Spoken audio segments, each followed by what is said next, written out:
Let's change the world. Hey, everybody. Welcome to the Santita Jackson Show. It is Thursday, December 14th, the last day of Hanukkah, just a few days before Christmas, sending all of our brothers and sisters so much love. Indeed, if not now, and Jewish Voice for Peace. And so many of our Jewish brothers and sisters will be in Daily Plaza having a Hanukkah celebration. Uh, really espousing peace and justice in the Middle East and all around the world at 4:30. I hope that you will meet everyone down there. I'm going to really try to make it down there myself. And remember Gabriel's toy giveaway. It's toys, it's food, it's clothing, uh, it's gift cards. Denise Parker's done a wonderful thing at 8540 South Racine. 8540 South Racine. Please get on over there. Please give them a love offering. Give them a blessing. And on December 17th, starting at 12 o'clock, whatever it is that you need, she and her family and other volunteers will be giving toys and clothes and food and gift cards away. She had lived in the projects. She's been a single mom of 7 children, and she's moved on up in the world, and she has never forgotten. But it was her son at 17 years of age who started this toy drive. He died just 3 years later, and she said, "You know what? I am going to turn my pain into power and do what Gabriel wanted me to do." Indeed, she and his father chose his name, this angelic name, this angel's name from the Bible, and we're glad to see this angel Gabriel living on and on and on. 8540 South Racine, December 17th, starting at 12 o'clock. If you can get by there and drop off some clothes, drop off some food, drop off a donation, that would be a great thing. Hey, everybody, please put Rainbow Push under your Christmas tree. Boy, I've got a lot of little Christmas blessings. We want you to help push as push seeks to help you. 773 Freedom. 773 Freedom. Let's talk today about your financial health. Yeah. You do not have to be wealthy to get a financial advisor, someone who advises you, who guides you toward a comfortable retirement. It's possible for you to do that. Ron Whittingham of Megget Financial will be talking to us about that today. It might seem impossible when we find that $3.4 million is the cost of the American dream, a family of four, to get a house, to go to college, and all of that. It's a lot of money. Many, if not most, Americans can't make it there, but that does not mean that you can't have a good retirement. Dr. Max Wolf is going to talk to us about inflation, what is going on in the nation. And we're going to start off talking with Jonah Karsh, if not now, about the latest in the Middle East. These issues are driving the conversation in America today. So let's get right to it, everybody. We're going to get some of these headlines in. I am Santita Jackson. This is WCPT 820, the nation's largest progressive talk radio station, and AM 950 radio, the voice of progressive Minnesota. Everybody like and share the show, like and share the show, like and share the show. Hey, Ashley King. Hey, Andre. Sending everybody so much love. Give Andre some love today. He lost his auntie.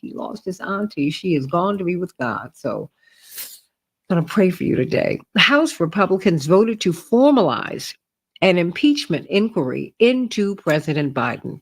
Republicans have not said what alleged crimes they would try to impeach President Biden for, and they haven't shown evidence that he benefited financially from his son Hunter's foreign deals. No Democrats supported the move yesterday, and it's unclear whether Republicans have the votes or political will to impeach. We will see. The Supreme Court will hear a case involving access to a key abortion drug, mifepristone, which is also used to resolve miscarriages, everybody.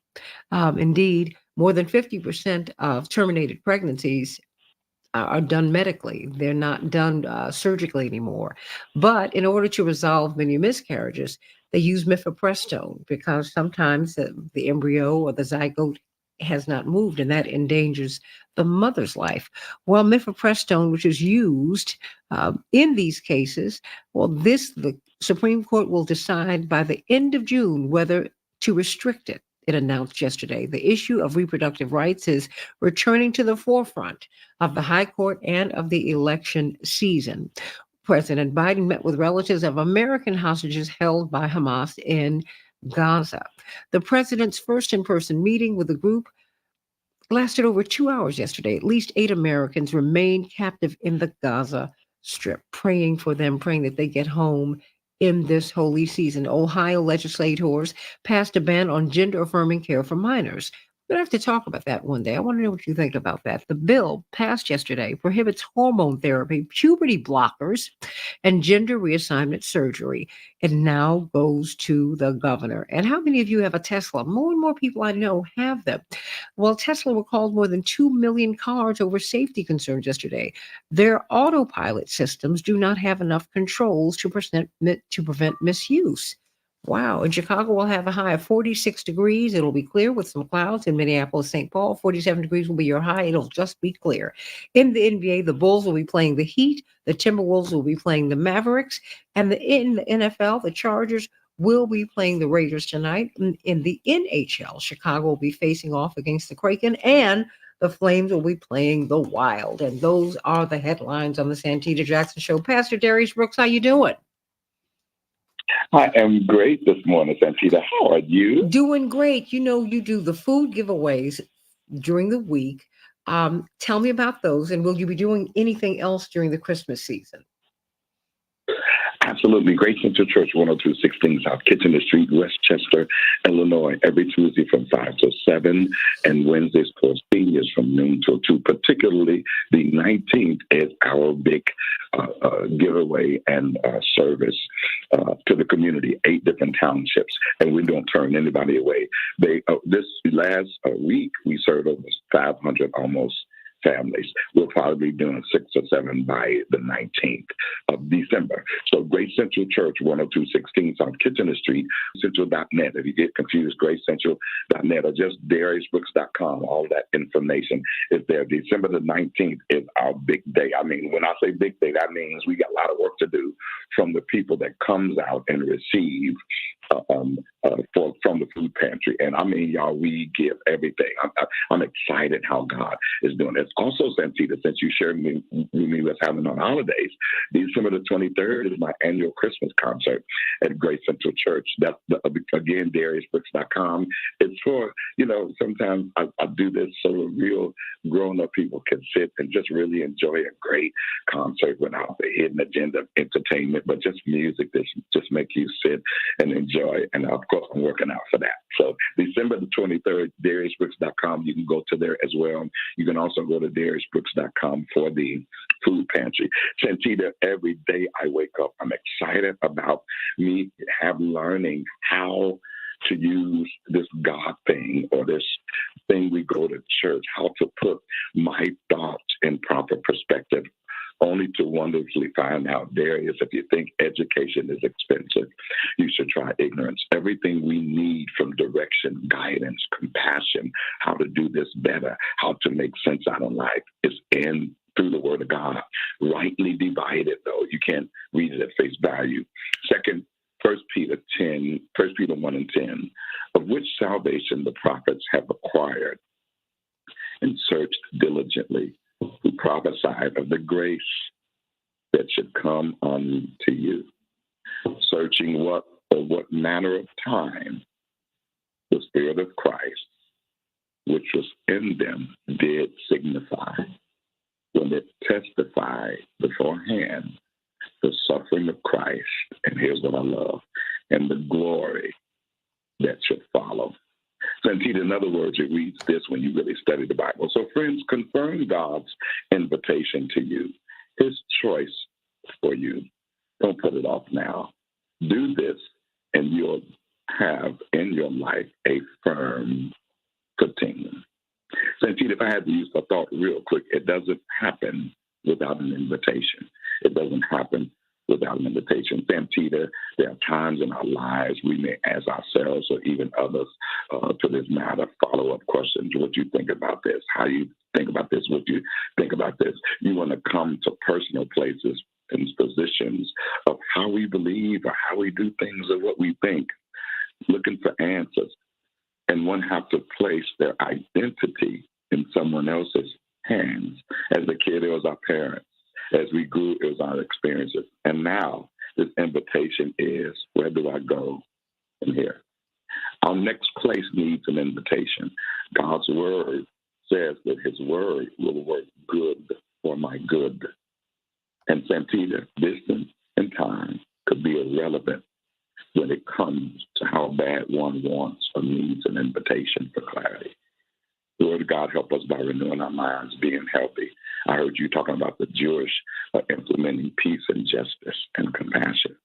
As I close, God's word opportunity is an invitation that whatever you don't know, seek Him. He could teach you different than your parents, your father, your mother, your job. He'll share with you that He has tomorrow and took care of yesterday and today. The best opportunities are hidden in your forward good and ideas when you don't leave out God's invitation. Every next place you go into needs an invitation. How will you create your identity, and what and who are you inviting to go there? Amen to that. I love it. I love it. I love it. Where is Grace Central, and what time can we worship with you on Sunday? Sunday from 10:30 till noon. Every Sunday from 10:30 till noon. Grace Central Church, 10216 South Kitchener Street, Westchester, Illinois. We had 10 join last Sunday. People just looking for answers. And my prayer is that you don't go day to day without clarity and honesty. There's no, Santita, there's no such thing as right, wrong, good, or bad, but in how a person thinks. There's no such, listen, girl. Amen to that. Amen to that. Amen. Yeah. That's why you need to be at Grace Central on Sundays. You can get some more of this teaching because it's so important. Let's go into 2024. Let's leave 2023 and let's go into 2024 with some clarity. I love you, Pastor Darius Brooks. I'm sending you so much love. Sending you so much love. We got Dr. Shanina Knighton with us right now. Dr. Knighton, what's on your mind today? Good morning, Santita. How are you? I'm doing great. What's on your mind? What is on your mind? There is so much to talk about in this season. There is so much to talk about, and honestly, it's so much to talk about that I think the challenge always is like just making sure you can, simplify it within a short period of time. But I think one of the things right now, I'll be honest, and this is more so not even necessarily a rant, but just a reminder. I'm telling you, like, our awareness, I ask people to think through the sensitivity that they had when they didn't know what COVID was, when they didn't know what illness was. And when I keep bringing up the topic of how do we normalize being well instead of normalize being ill, a lot of mindsets have gone back to normalizing being ill, and it is so sad, meaning... What do you mean by that? I kid you not. So for example, last night I was at my kids' winter benefit concert, okay? And when I tell you it was a choir, like meaning, yeah, they were singing, but it was literally, it felt like a symphony of just coughs throughout the audience. I heard it louder than I heard the singing at times because it's just like people were sick. And I'm talking about like they were sick, meaning you can hear the congested cough. And the fact that at one point somebody would say or care enough about someone to say, you know what, I don't want to make you sick. So because I don't want to make you sick, I'm going to stay home. Or somebody is recommended, you sound sick, so you should stay home. And somebody is saying, oh, well, I don't want to get sick, so you should stay home. I don't want to get sick, so I think I'm going to take some extra vitamin Z and some zinc because I was in an environment with ill people. And when I tell you, it's just the fact that we have now normalized that it's okay to cough around others again. It's okay to not use etiquette such as coughing into our elbow or sneezing into our elbow. It's just assumption again that people want each other's germs. And I think it's so unfortunate and so unfair because when we look at how COVID-19 occurred, it didn't happen because somebody said, you know what, this is magical or it's going to happen tomorrow. No, it happened because of what we're looking at right now. Have you been following the story in China with the pneumonia? So the unexpected outbreak of child pneumonia. that is now taking on this global, I was going to say this global spin, and that is impacting now areas outside of just China. And we're talking about children that are ending up with pneumonia that they're being hospitalized. So a pneumonia that is being caused. Okay, you went out. A pneumonia, you just said? I don't know why I went out. No, it's okay. It happened. But you were saying? Just saying that the pneumonia itself, is being transmitted amongst children, and it's not something that has been around just prevalently. But as we're looking at flu, as we're looking at RSV, and as we're looking at COVID, we now have this uptick of these cases as well. And so because we are more globally connected than what we ever have been, no one wants their child or their children to be sick. So this is even more of an important time where we should be more vigilant about those practices and really taking on a similar mindset like COVID, of where we're saying we don't want to be ill and we can live free without illness, or live illness free rather. And what that means is it does mean being vigilant about your hand hygiene, not just running it up underwater with some soap for a couple of seconds, but making sure that you are practicing the 20 to 25 seconds. It sounds very simple, but something so simple and less than half a minute can save your life. The other piece is yes, I get it. People are overwearing masks. We think about it as being an all or nothing strategy. Masks can be very helpful still when you are in closed-in spaces, when you are in unfamiliar spaces with people that may be sick. So having a mask on can provide a barrier of protection against droplets that may come directly in contact with your mouth and nose. So yes, masks do work under the right circumstance. Will we wear them forever? No. But in instances, especially when you know that there has been an uptick of cases or increased illnesses, it is important for you to wear masks. When we're talking about illnesses, stop downplaying the illnesses in your family or around you.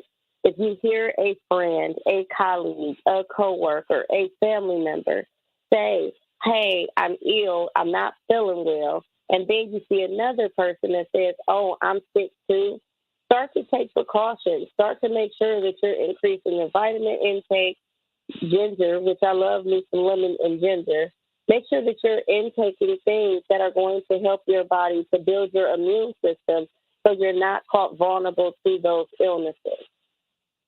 The other thing is when we talk about physically distancing, or what I would say screening, I call it physically distancing and screening, is making sure that you're not within close proximity or being in contact with someone that you know is ill.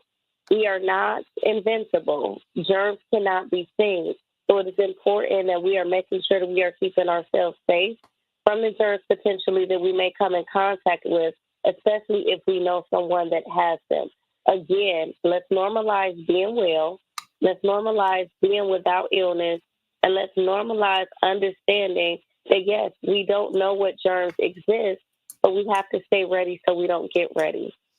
You know, don't have to get ready. And I think we're going to have to change. We have to go back to the COVID policies and got to do that, because when you were not feeling well, you had the space not to go to work and still get paid. People would say, oh, no, you're not feeling well, you stay home. Now, people expect you just to show up and do your thing, and that's not fair. You have a lot of people who are not functioning at optimum levels and optimal levels because they don't feel well. But if they're being told, somebody else wants this job. I mean, it's just, we're going to have to change the whole paradigm. Dr. Shanina Nightly. Hey, Dr. Nina. That's her handle on social media, HEYDRNINA. HEYDRNINA. Hey, Dr. Nina. That's right. And, I want to talk with you in the coming days about this report. I'm going to reach out to Abby Phillip and ask about why so many Black women don't want to go to the hospital and have their baby. We have got to talk about that, Dr. Knight, given the fact that our maternal mortality rate is so high. But there's something that's happening. There's a breakdown in the medical system. We've got to talk about that. Coming up, let's talk with If Not Now about what the Jewish community is doing, particularly young Jewish activists are doing, and young Palestinian activists, and so many young people are doing about the Middle East crisis. Talking with Jonah Karsh of If Not Now in just a few minutes on the Santita Jackson Show.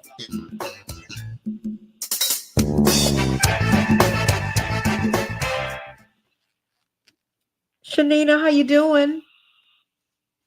I'm doing pretty good. How are you? I'm doing great. Hold on one moment. Henry, would you please call Miss Parker and tell her I'm going to call her at 7? Yeah, we'll do. Thank you so much. Okay. All right. Okay. All right. So It's been so interesting. So, Santita, I might have missed it. I mean, I know, like, I had one point that I was out of the country. But has anybody touched upon, like, the whole Biden impeachment and, like, these allegations of, like, financial misconduct? I'm curious to know. Not in progressive radio. But it's about to come to critical mass because so we're going to see. I think that this is it's going to be something. I'm just not quite sure what it's going to be. I think it's going to be significant because if it is, let's say, the Burisma bribes, with that Ukrainian energy company and all that other stuff, like if that does have to do with them and knowing we over there in war, we have Jonah Karsh ready to go. To hear from our experts in regards to like how that's going to shape up. Well, or what is there a connection? And and the thing is, when you mention that on the Democratic side, people become very angry, and I'm like, don't be angry, just resolve it so you take the question off the table, because because Vivek Ramaswamy put that out there, and other people have put it out there. They have, and now listen, I ain't being funny because I don't want to. It's not about being about a Trump supporter, but I remember during the debates that came up, and it kind of like quietly went away. So it's just interesting, to kind of hear about it now. I'll tell you why, because there are big Democrats and big Republicans who are invested in Ukraine. I mean, that's a very real part of this too. It's a bipartisan betrayal. And people don't want to know that some of the biggest names in Congress have their children are on board or are making money off of Ukraine. So the question is, is there a connection, right? And I think that if either you're against corruption or not, it's just to me, it's as simple as that. The question Ms. Jackson. Yes. Sorry about that. Denise Parker will be ready at 7. Okay, thank you. The answer should be resolved. Okay, is we need to know is there a connection between war and our investments? We need to know.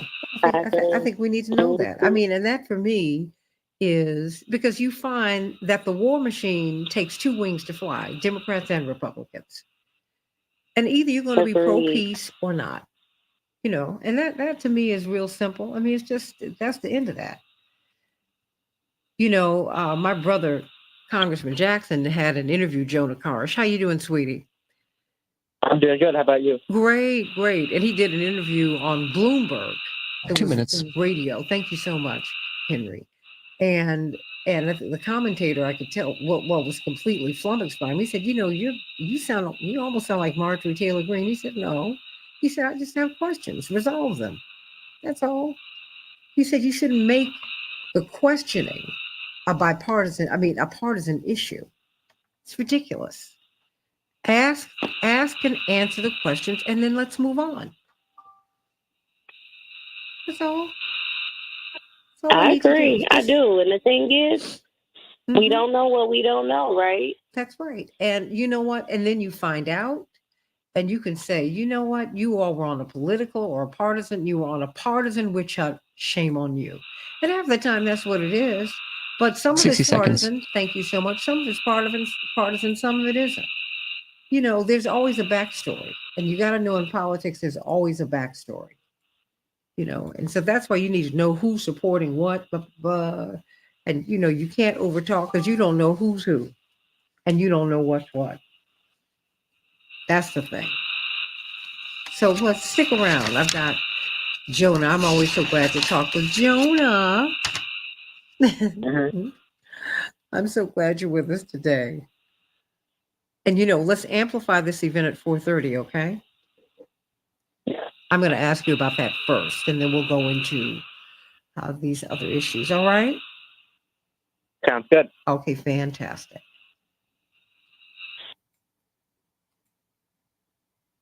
Oh, you guys, I back to the doctor today to check on my eyes. Is it doing any better? Or? Stand by. They're better. I still cannot read. And that is. We can change the world, change the world, change the world. Yes, we can. We can change the world, we can change the world, change the world. This is the Santita Jackson Show. War and hate to a place of love, it's not too late.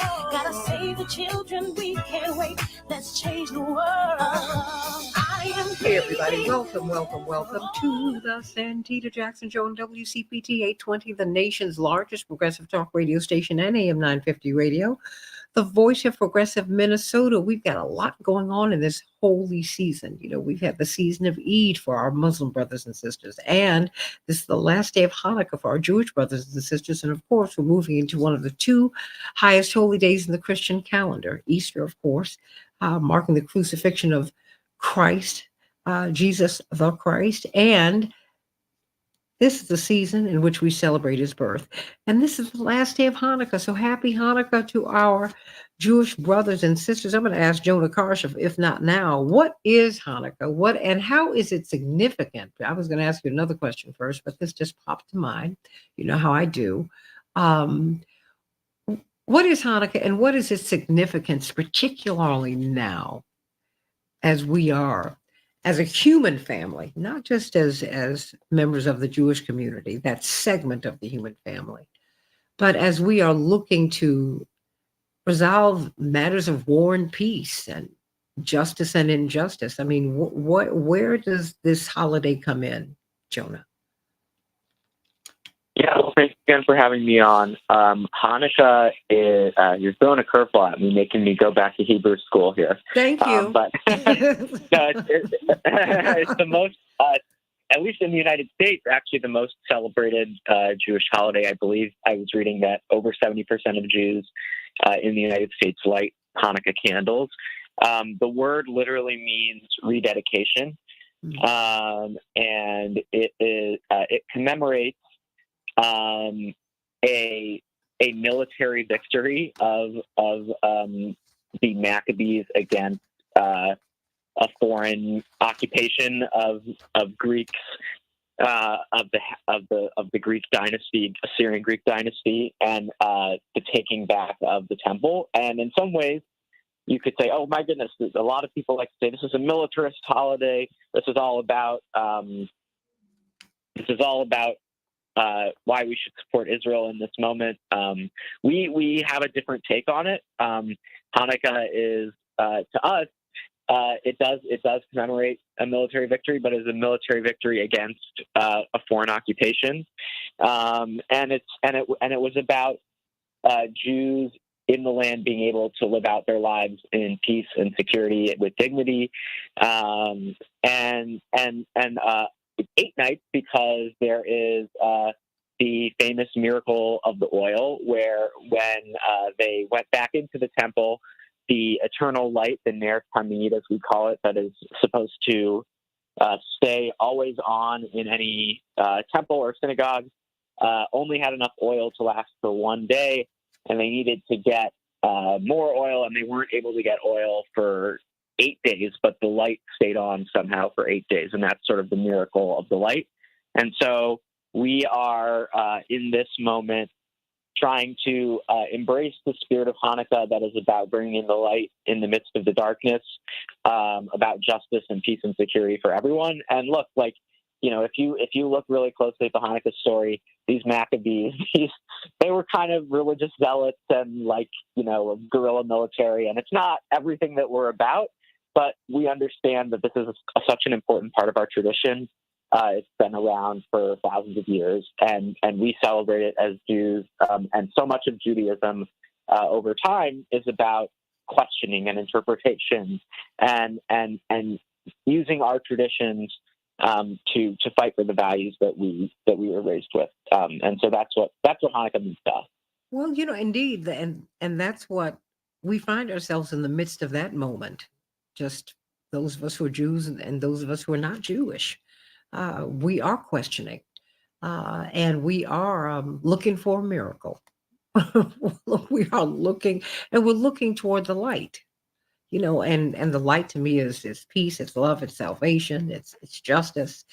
And indeed, you're going to be gathering as you close out this beautiful holiday in Daily Plaza, if not now, before we move into these issues that are before us today, at 4:30.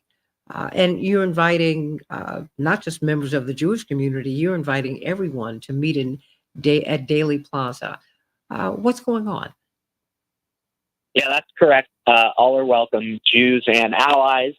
If not now, Chicago, along with our partners at Jewish Fast for Gaza, which is a group of anti-Zionist Jews who have been fasting for the people of Gaza in solidarity with them once a week.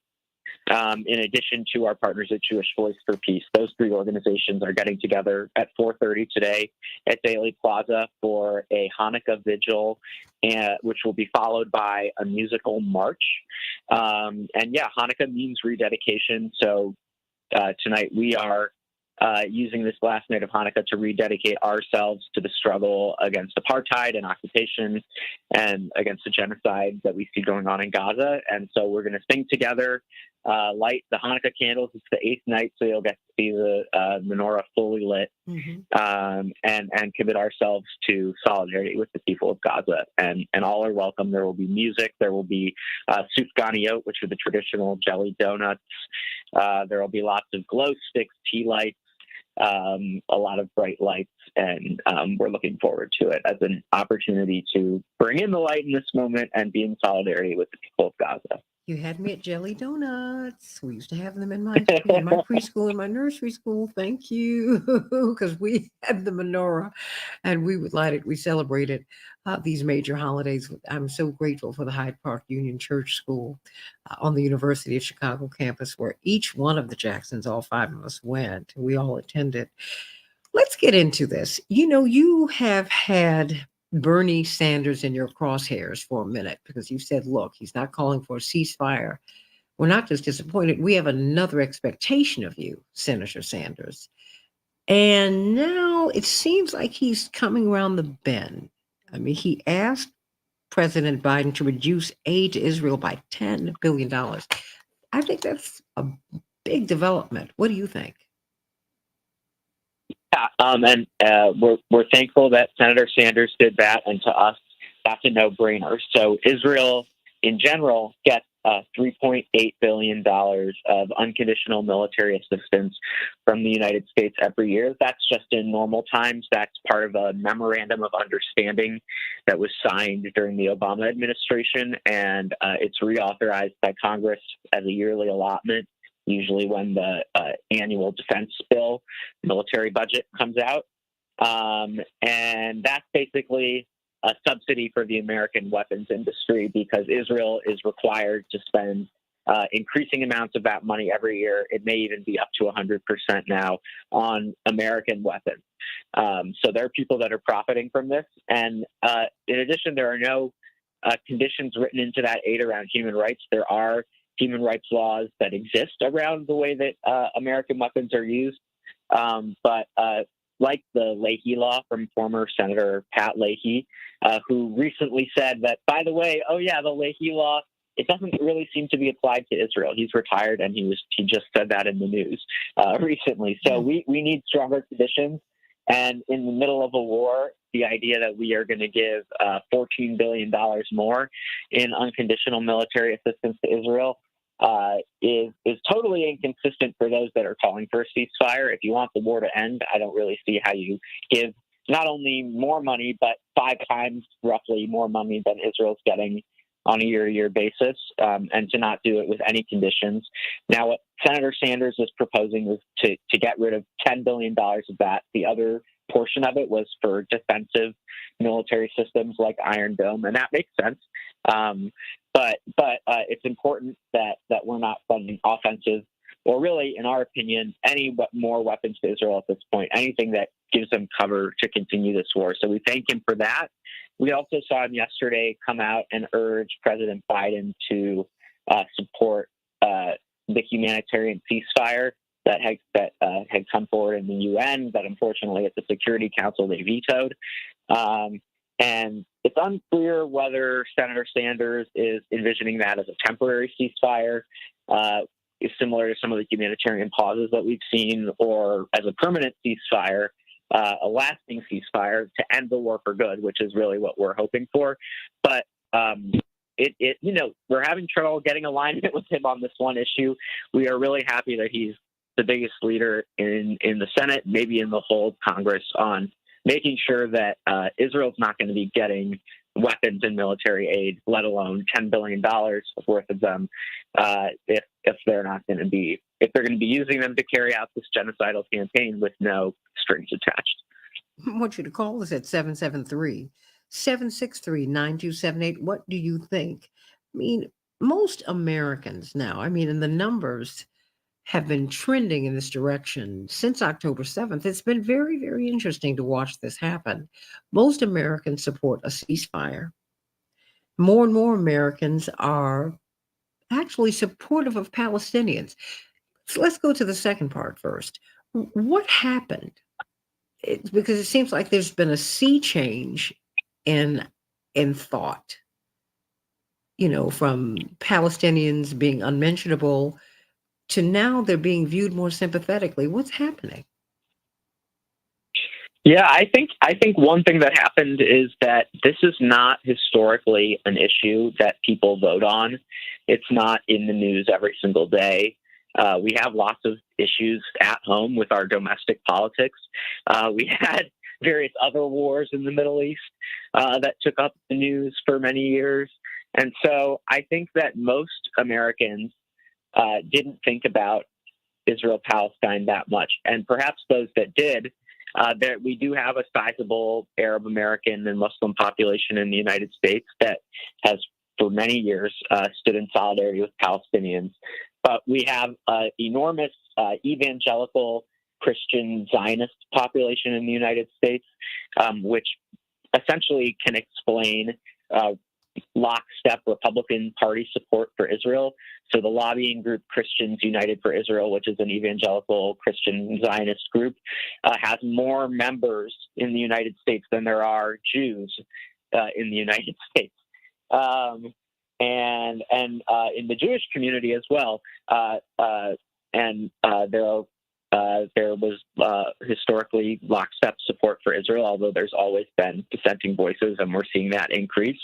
And groups like AIPAC, which I want to be careful and say should not be understood as Jewish money alone. AIPAC is a right-wing lobby that funds people who want unconditional military assistance to Israel, whether they're Democrats or Republicans, and that includes insurrectionists. And that doesn't have anything to do with my Jewish values. So to me, to just say that's Jewish money, I think veers a little too much into anti-Semitic stereotypes. That said, there are these lobbies, Christians United for Israel, AIPAC, big money that has gone into the debate on Israel, and in the absence of most voters paying attention, that had a big influence on the way that this was talked about in Congress, and remains the case. What I think has happened since October 7th is that you can't look away from what's going on in Gaza. Even as perhaps at the beginning there was disproportionate media attention on this horrific tragedy that happened in Israel on October 7th, and which of course, if not now, condemns. since then, the campaign that Israel has unleashed in Gaza has just shown enormous devastation. And I think that the American people are human beings, and when they see children dying, and when they see our tax dollars paying for it, and when that is debated in the open every day, that's not good for groups like AIPAC and Christians United for Israel, which to some extent want to buy the silence of politicians as it relates to Palestinian human rights. And when it's in the news every day, they can't do that anymore. And I think it's really just a matter of visibility. You hear so often about for example, members of the Black community who have visited the West Bank, which is under military occupation, where there are streets that only Jews are allowed to walk down, while the Palestinians actually live on those streets and have to exit their houses through a different door. There are roads that only Jews can drive on, and the Palestinians can only drive on the other side of the road. It looks like apartheid up close, and people who have experienced, for example, the Jim Crow South, will go to the West Bank and say, "Oh my goodness, this looks familiar to me." So when you see it up close, it's really hard to see it as anything other than an apartheid system, and to see the violence that is required to maintain that is what's going on right now, and why I think so many Americans are, for the first time, showing solidarity with Palestinians. We're talking with Jonah Karsh. He is really a political leader within the If Not Now organization. And indeed, you can meet our Jewish brothers and sisters at 4:30 in Daily Plaza here in Chicago. Hanukkah celebration, a celebration in which we'll be celebrating and really praying for peace, praying for justice, praying for a peaceful world and a just society. That is indeed what we're doing today. What is going on? I was reading this headline in The Guardian, and they said that the Israel-Gaza war has put President Biden at odds with the youth of America. And I ask that question because we're 5 weeks out from Iowa. I mean, I can't believe it, but we're right. We're in election 2024. I mean, we're going to be inundated. What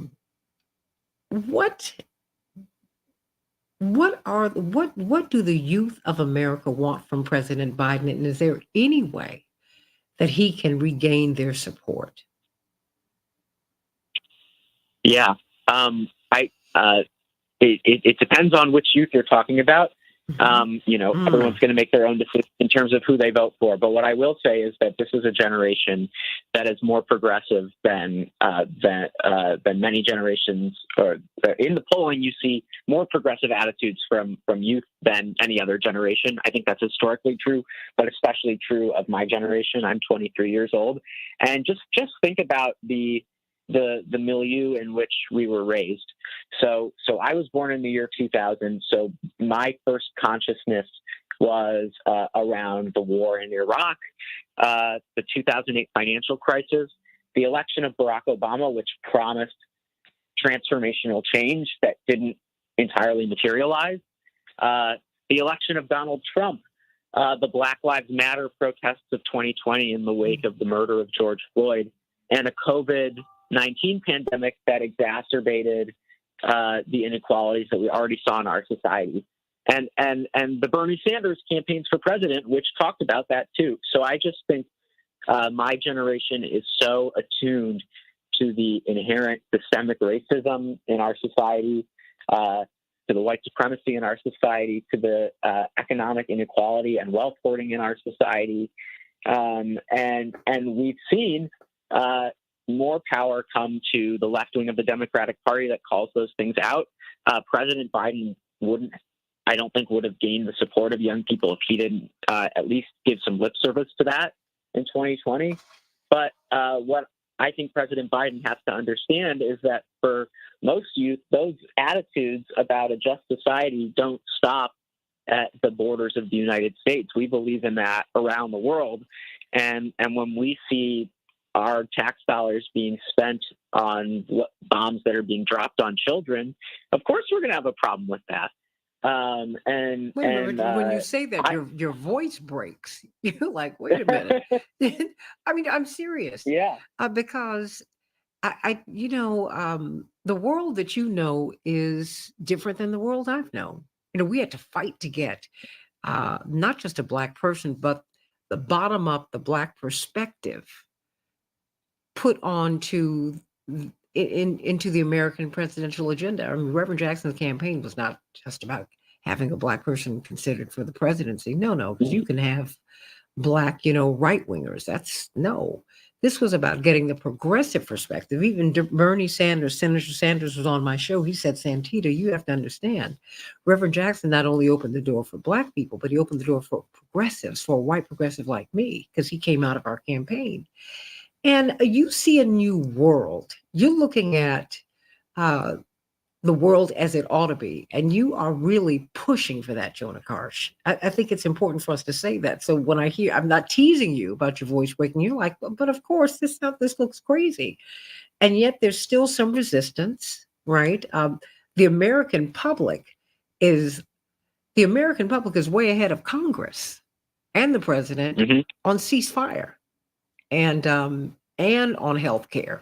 And on all these other issues. What's the deal? I mean, and how do you plan with, if not now, Jewish Voice for Peace and other organizations in which you are involved, with whom you're involved? How do you plan to move the needle? I mean, voter registration campaigns. I mean, what do you think we should be doing as we're moving? 2024 is here. We can make some of those changes to which you aspire. Yes, absolutely. And I didn't even mention the climate crisis, the healthcare crisis. There's so many things going on that my generation is going to have to deal with. Here's a big thing from If Not Now's perspective in the political arena that we're focusing on in 2024 is rejecting the influence of AIPAC in our politics. We, prior to October 7th, were running a Reject AIPAC campaign. AIPAC is the American Israel Public Affairs Committee. It's the largest pro-Israel lobby in the United States. And recently they created a super PAC. And their new strategy is that they go into Democratic primaries where progressive candidates who have made statements that are critical of Israel are running. And they pour millions of dollars into attack ads in the primary, most of which, by the way, have nothing to do with the candidate's position on Israel, and try to wipe them out. And we saw them successfully do this several times last cycle. Most notably, they knocked out an incumbent member of Congress, Andy Levin from Michigan, who was not by any means radical on Israel-Palestine, but he'd introduced a bill in Congress that said that U.S. military aid to Israel can't be used to demolish Palestinian homes in the West Bank or to further annexation and occupation. And he was Jewish, and that gave him a particular authority to speak on this issue. And AIPAC saw him as a threat. They poured $5 million into his primary, and he lost. And he was from an iconic political family. That's correct. Has never been anti-Israel, but they came after him with such ferocity and viciousness. I mean, it was painful to watch because he's a good guy.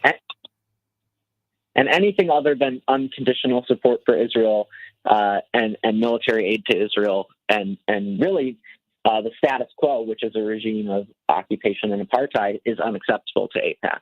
And they're willing to endorse election-denying Republicans who care about taking away rights from transgender people and things like that in order to advance that agenda. But the other thing that we see then is that so often those progressive Democrats who are willing to take a stronger stand on Israel are also those that are taking a stronger stand on healthcare, on the climate crisis, on all these other issues that we care about. And so AIPAC not only stands in the way of progress on Israel-Palestine, but on the progressive agenda writ large. And so we need to reject AIPAC, not just for the sake of Palestinian freedom, but for everything that we care about. And so keep an eye on how AIPAC is spending their money through their various affiliated super PACs in 2024, and vote for the other person. What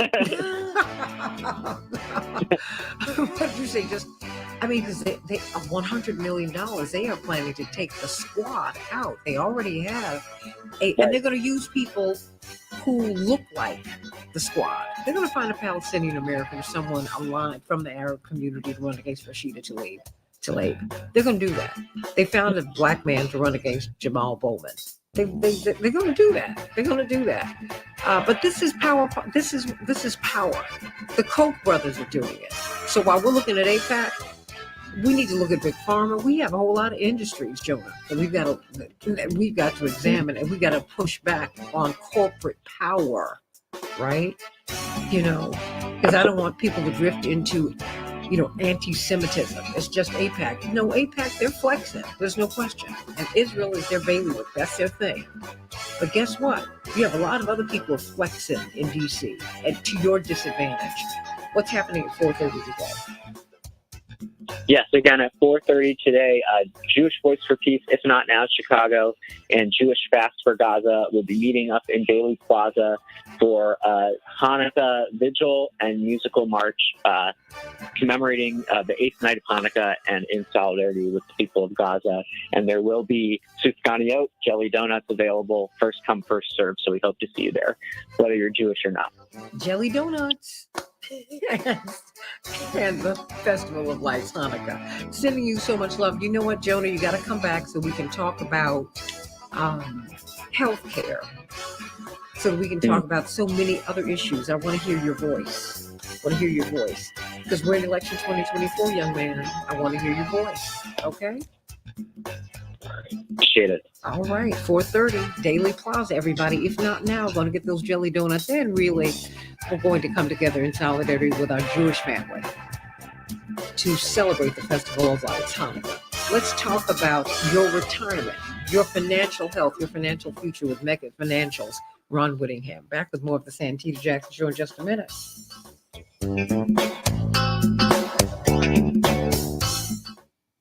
Jonah?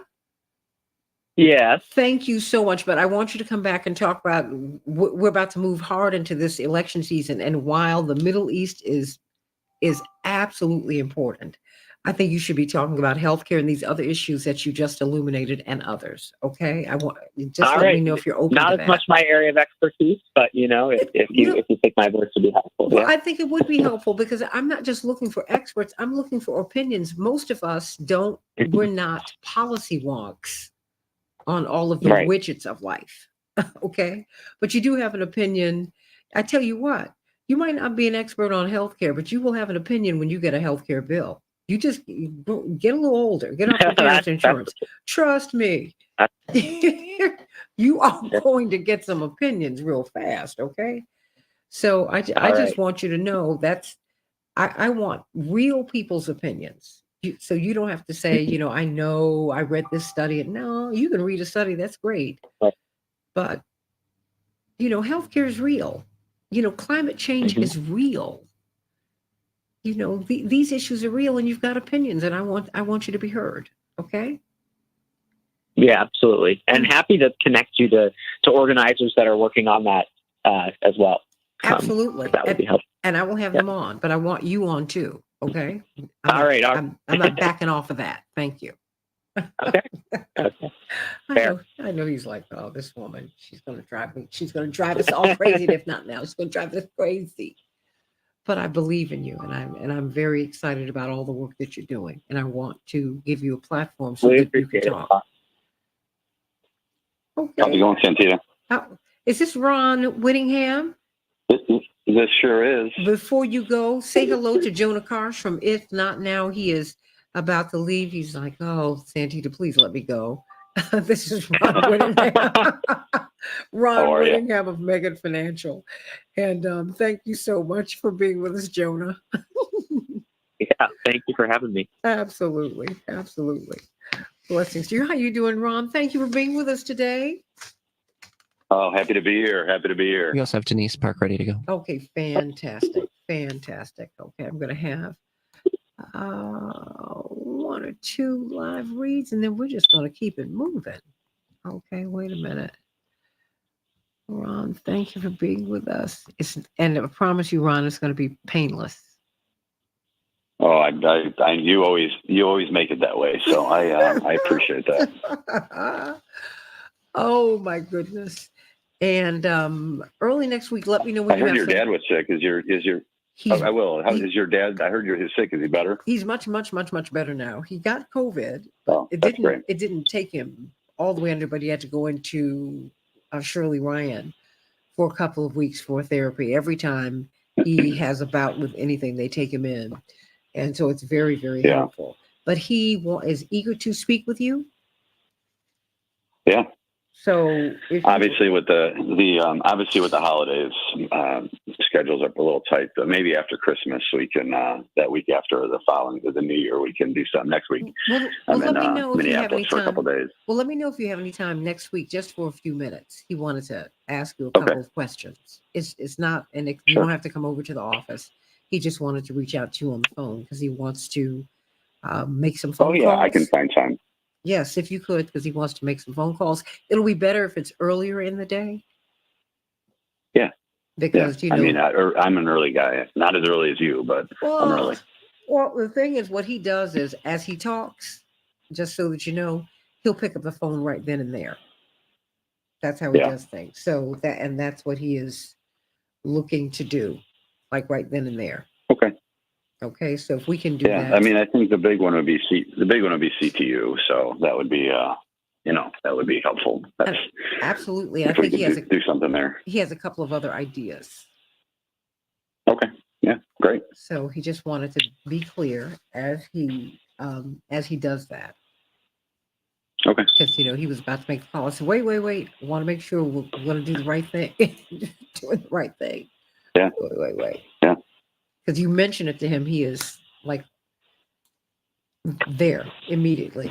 My father does not let grass grow under his feet. He does not do that. Yeah. No, he's a go-getter. There's no doubt about that. Oh yeah, like I'm moving into a new place, and back in 2 minutes. The gentleman was like, your father's. He's at the East Bank. He's even there in his wheelchair. I said, "Yep." Oh yeah. Where are you moving to? Well, I'm still in Chicago. I'm still going to be here in Chicago. Yeah. I'm not leaving the city. No way. Sorry. I'm here in the city. Yeah, no, I'm here too. I'm staring at the Chicago River right now. So I love the city. I'll be staring at the lake like I am now. I love the lake. But the only thing is, I said when I moved back to Chicago, I wanted to be on the lake.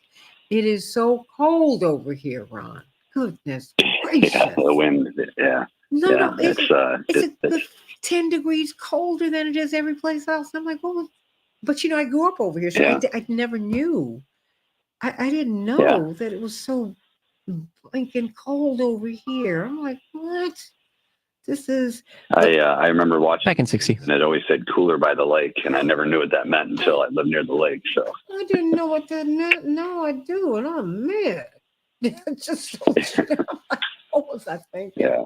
But stand by. Yep.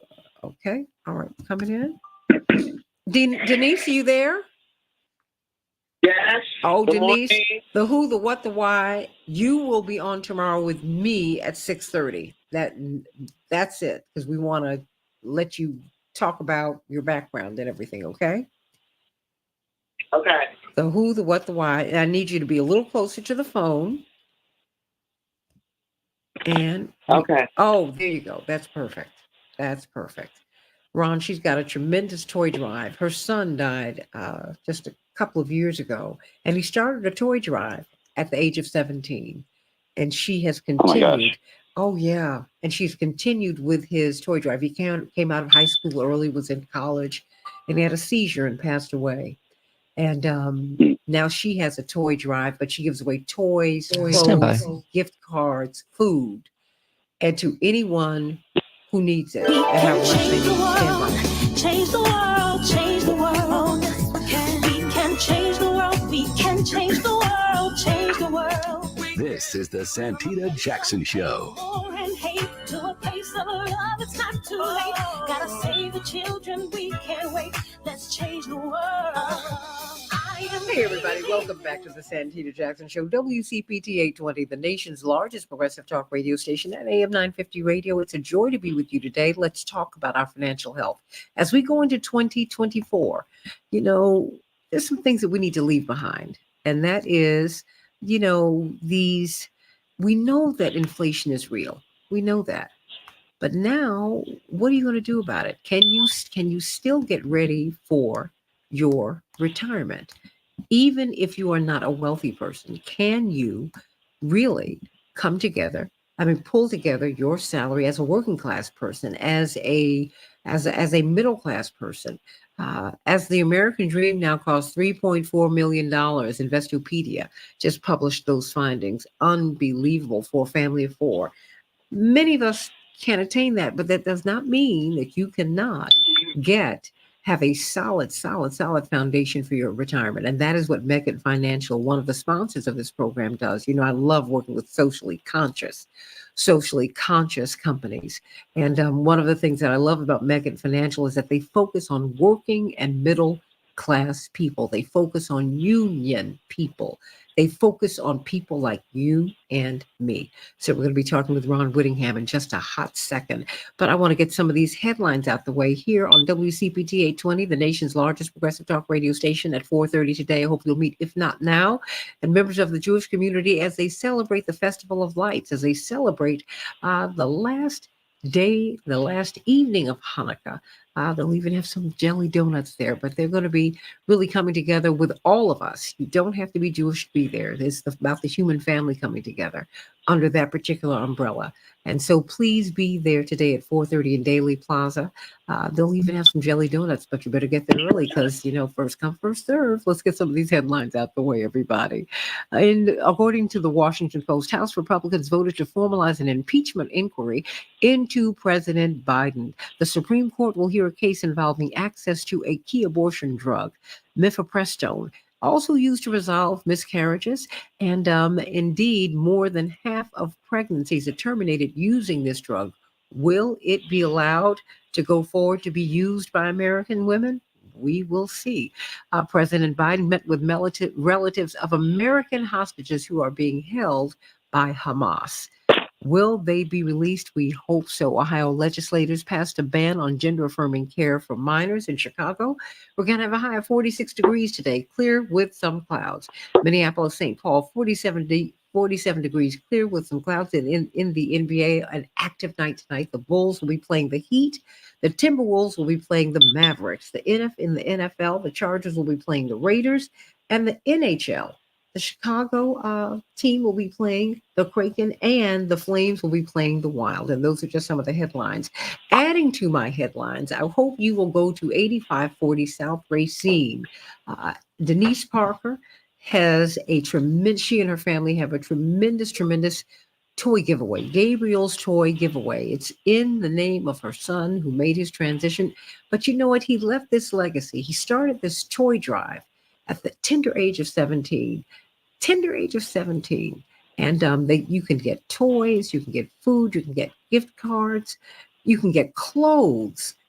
Please go to 8540 South Racine and be blessed on the 17th of December from starting at 12 o'clock. They will be there until they run out of clothes, gift cards, food, and toys. Denise Parker, it is a joy to have you once again today. Talk to us about this toy drive in a couple of minutes. Okay. Good morning. Good morning. Thank you for having me on here. Of course, you're getting more and more toys and clothes. I mean, is it filling up? Or are people going to be able to fit in so we can? Yes, I just thank everybody, I thank everybody, my clients, my family, for the donations. They steady coming in. I really appreciate it. This is the 4th anniversary of Gabriel's Toy Drive that my son had started at the age of 17 on Thanksgiving. And so me and my family just continue to do it. And they're just like, it makes me feel closer to him of what I'm doing, because he passed at the age of 18. He had a seizure in his sleep. And as me as a mom, I just was like asking God, like, why me? I'm a good mom. Like, why my baby, my best friend, and I was like so angry. I was like real angry with God, but I learned that talking to my pastor and stuff, I learned that, God just lent us these kids for a little while. Mm. And I had to realize that my son, like, did a lot of good things when he was on this earth for a short time of 18 years. And he did a lot for a lot of people, even his friends. And me doing a toy drive and just made me feel closer to him and make me feel better. And I don't feel that much anger. I used to have to tell God, I used to pray to God, like, God, just get this anger out of me. This is not me. I just wanted my son back, but I understand, God always takes his angels back. Mm-hmm. And that's what he did. And that's what I had to learn, to just like pray and ask God to heal my heart. But he healed in some other type of way for me doing this toy drive and making me closer to my son. And it makes me feel much better. But only thing, I know people that lost their kids through sickness, through guns, stuff like that. Yes. If you continue to pray and pray to God every time, He's going to give you strength through this. I go through my days, through holidays, crying and stuff like that. But it's just crying of like missing Him and knowing that I'm doing something still in His name. And, and I still have people continue to pray for me. Since it's been 3 years, I still have texts coming in. They're saying they're praying for me on holidays, his birthdays, and stuff like that. And that makes me feel better that they still thinking about my son and me. That means he's still living. He's still with us. He's still with us. I want people to call you today at 312-888-5128, 312-888-5128. Go to 8540 South Racine. Continue to give on December 17th. On December 17th, starting at 12 o'clock, the giveaway begins. The clothes, the gift cards, the food, the toys, and the fellowship. You don't want to miss it. And in fact, you're going to hear Denise's story in full tomorrow morning at 6:30. At 6:30, I want you to hear this story that really, a story of triumph, in which she tells us how she turned this pain into power. I love you, Denise Parker. I love you too. I love you. All right. 312, everybody. 888-5128. 312-888-5128. Get ready to get up at 6:30 in the morning. You're already going to be up because you got to see me tomorrow. Hello. Love you, Denise. Yes. Love you too. Oh, my girly girl. Yes. Ron Whittingham, Megan Financial. I love socially conscious, socially aware corporations. All corporations are not bad. And when we use corporations and when we use all of this business acumen for the highest good, everybody can benefit.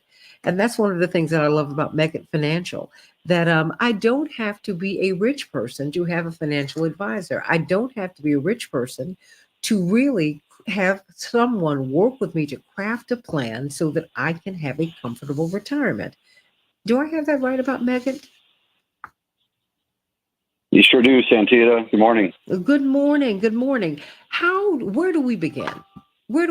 I mean, we've got this news that the American dream now costs $3.4 million. I mean, that's, a married couple with 2 kids. They have a home, healthcare, cars, education. Raising a child is more than $500,000. I mean, that's just on average. And on and on and on and on and on and on and on it goes. How can you craft retirement out of all of that? I mean, how does that work?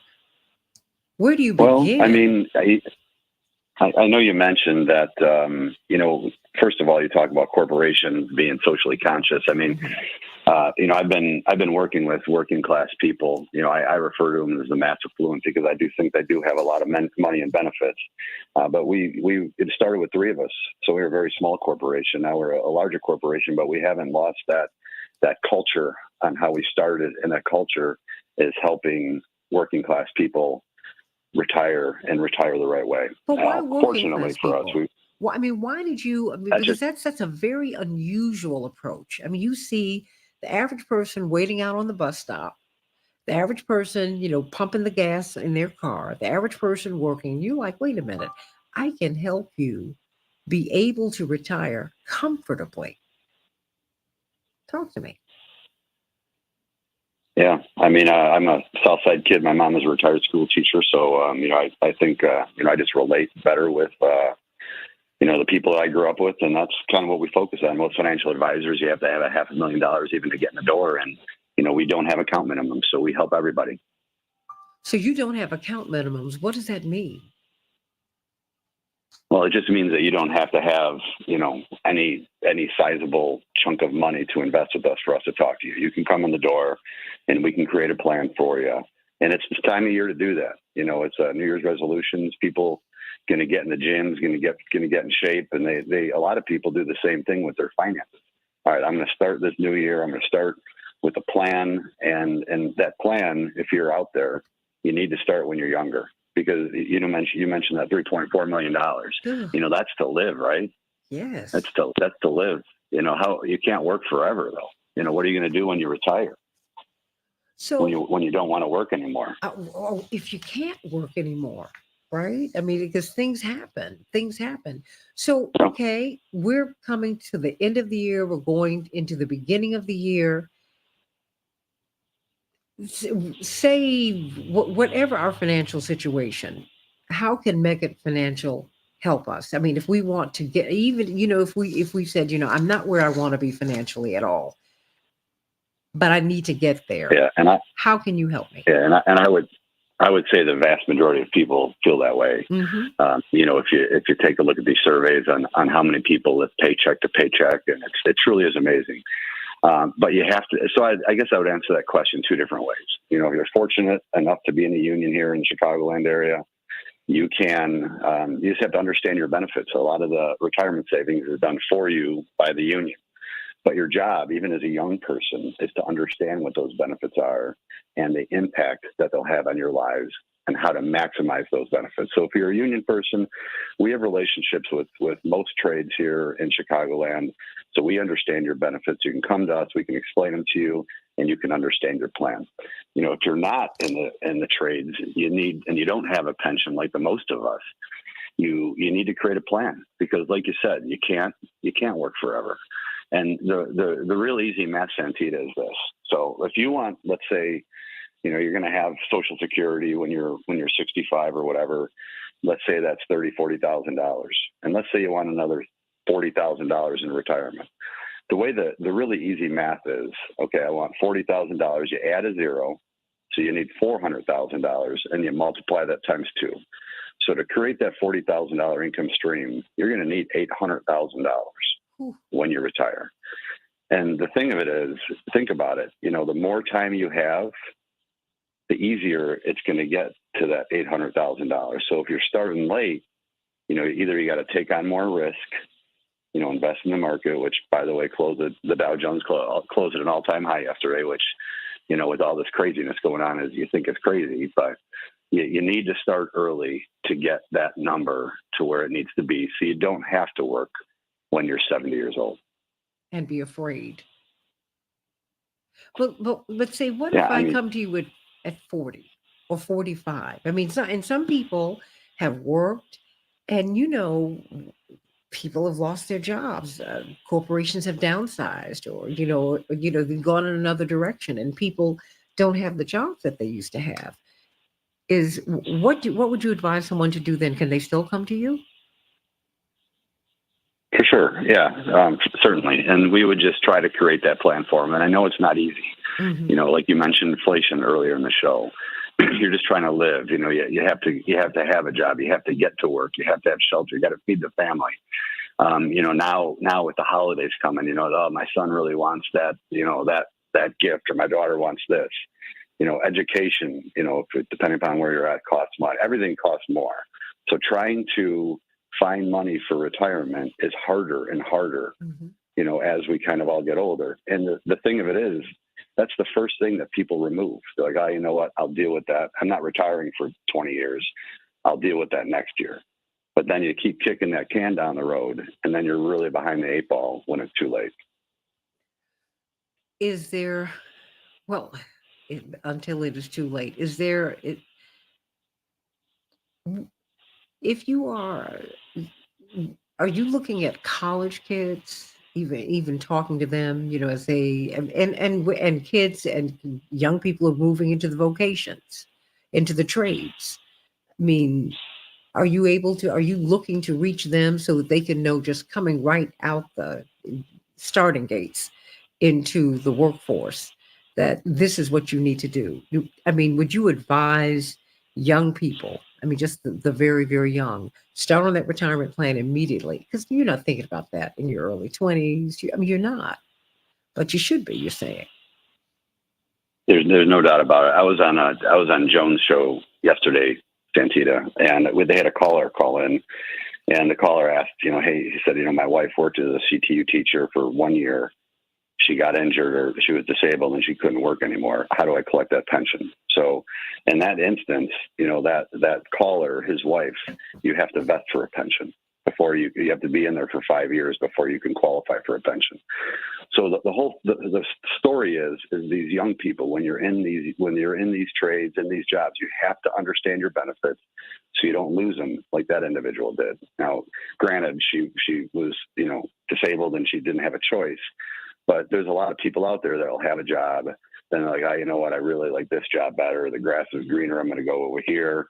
But then they don't know what they're walking away from. So for those younger people, it's really important to understand what they're giving away if they make a change. Do you think that many people, when they go on to their jobs, do you think that they really understand their benefits package? No. I mean, they don't. They know they're there. But they start to look at them, if they're fortunate enough to be in one of those unions or trades that has a retirement plan, they know that something's there for them. Do they really understand it? I don't think so. Do they know how to maximize it? Certainly not. Have they explained it to their spouse? Definitely not.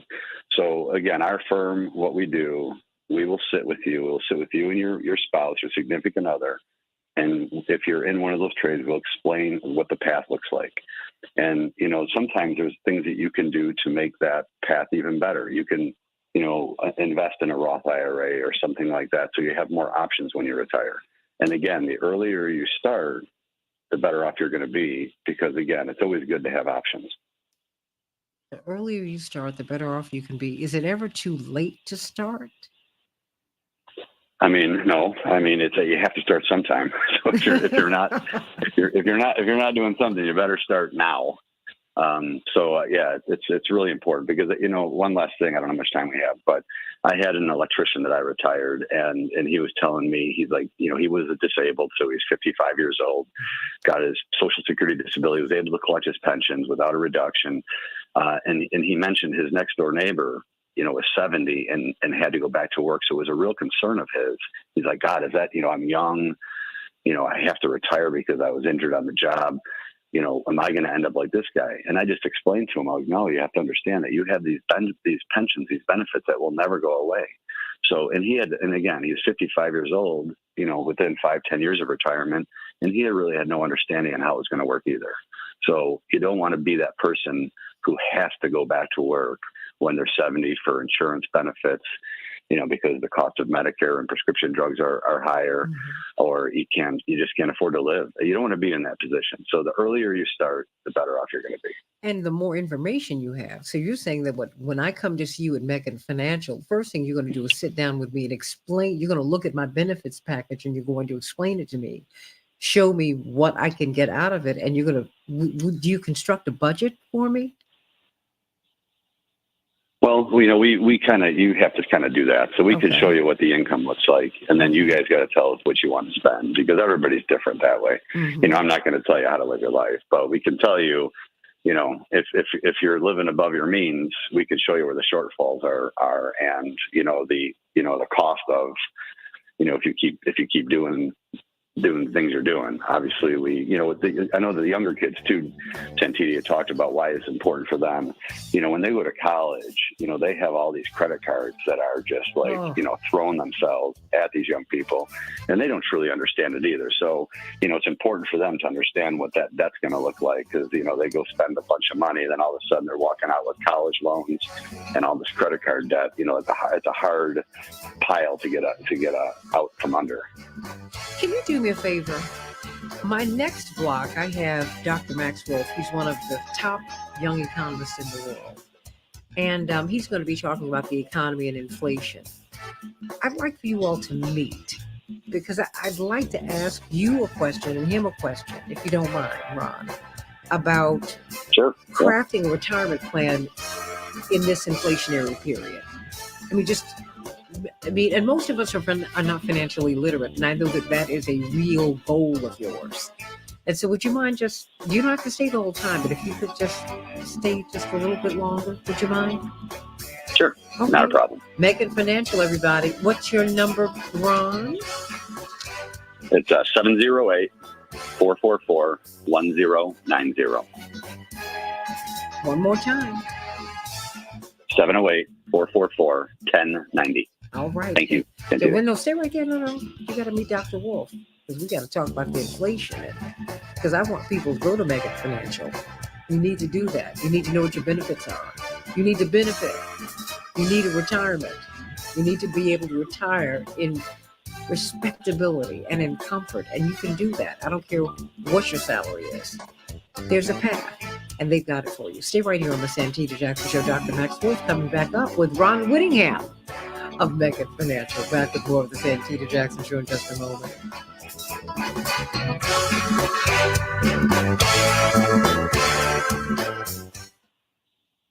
Thank you, Ron.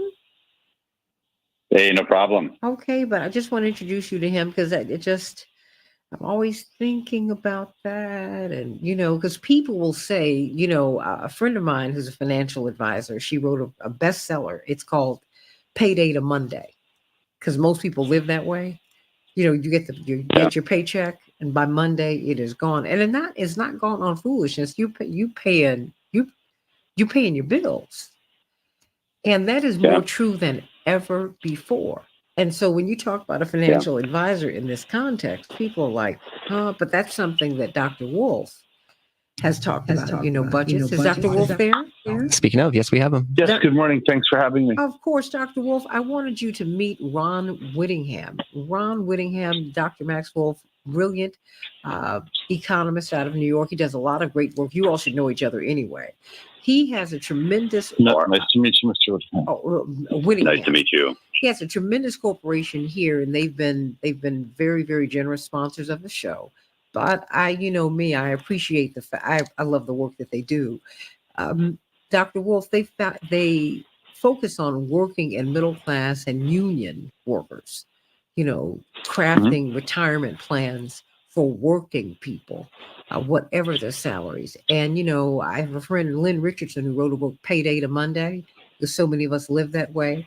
And I wanted to engage the two of you very quickly before you talk to us about the economy and inflation, just about the importance of and the possibility, the feasibility of crafting a retirement plan, even in these inflationary times. So would you mind doing that with me, Mr. Whittingham and Dr. Wolf? No problem, Santita. Yeah, I can definitely do the first part for sure. Okay. But then I do have a meeting that's outside. So. But I just had to hold you right here, and you're going to tell Melissa that I held you too long, and you just got to be upset. That's all right. No, we're good. But thank you so much. How much time do we have, Henry?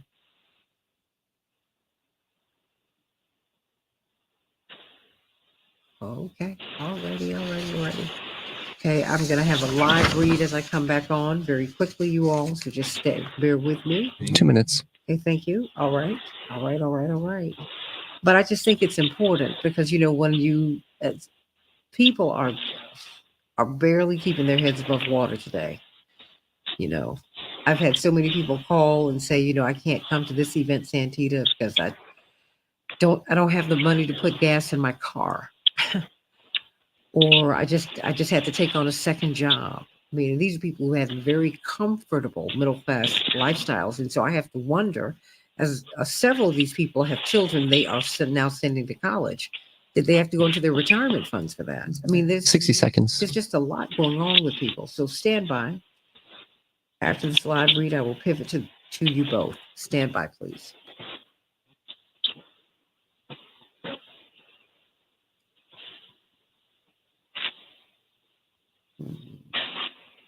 Thank you, Jewel. That's right.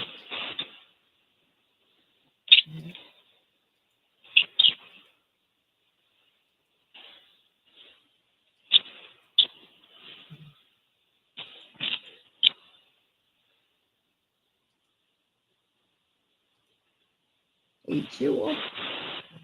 Everybody's sending you all so much love today.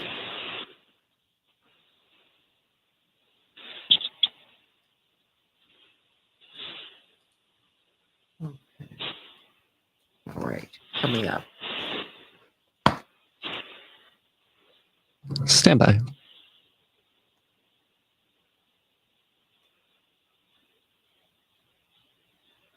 We can change the world, change the world, change the world. Yes, we can. We can change the world, we can change the world, change the world. This is the Santita Jackson Show. War and hate to a place of love, it's not too late. Gotta save the children, we can't wait. Let's change the world. Hey, everybody. Welcome back to the Santita Jackson Show on WCPT 820, the nation's largest progressive talk radio station, and AM 950 radio, the voice of progressive Minnesota. Meet my morning stars on the Santita Jackson Show YouTube channel as we talk about our economic health, our economic wealth, and inflation and retirement, and how we can really keep our heads above water, if you will. I want to have you help me to welcome to our show a new sponsor. Credo Mobile. They're sponsoring the station, and they're sponsoring the Santita Jackson Show, and we are proud to have them. $95 million they have spent. $95 million they have spent to support progressive nonprofits working for a better world. I could not imagine a more aligned partner. They are socially conscious, and they are a mobile company that can give you the best phones, the best plans. They hang with the big people. But guess what? Their profits go in part to help you. Help you. So why don't you do business with people who want to do business with and for you? Credo Mobile. Those are your people. They have the best phones. They have the best plans. And they have the best plan for you in your life. $95 million. They have spent over $95 million to support progressive causes that support making our world a better place for all of us, everybody. Go to credomobile.com, CREDO Mobile, CREDO Mobile.com, or call them at 877-346-0516, 877-346-0516. They deserve your support. Support them as they support you, everybody. Credo Mobile, CREDO Mobile.com, 877-346-0516. Of course, it's time to talk with Dr. Max Wolf, but I asked Ron Whittingham of Meccan Financial, who is also one of our sponsors, and one of the things that I love about him is that he's socially conscious. I mean, Dr. Wolf, as I bring Ron Whittingham back into this conversation, mindful of the fact that he does have a meeting that he has to attend, I love the fact that this financial services company focuses on the middle class, focuses on union members, focuses on working class people and helping them to craft a retirement, because this space should not only belong to wealthy people. And that's one of the things that I love about this man from the South Side of Chicago, as am I, that this is something that you want to do. But do you think, how do we come up with these retirement plans in these inflationary times, Ron Whittingham? I mean, what do you tell people now if they say, I cannot afford to save a dime, but I can't afford to put anything aside because I'm struggling. I'm doing the best I can. Yeah, I mean that's a tough thing. It's a tough thing to come to do because you're going to pay the price at some point in time if you don't start saving for yourself for retirement.